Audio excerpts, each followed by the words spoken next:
Hi, this is John with WTI. And this is hands down the best bagels that I've ever had in my life.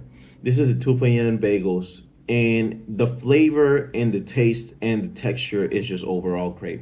So the other day when I tried this, I was like, wow, it's the taste.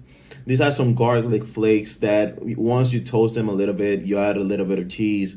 What I did is I add a little bit of eggs with it, and it made my greatest lunch that I had in a while.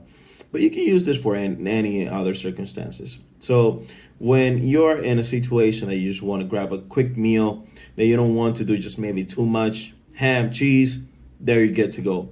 The texture and the fact that this is added with protein. Who would have thought like a bagel added with proteins?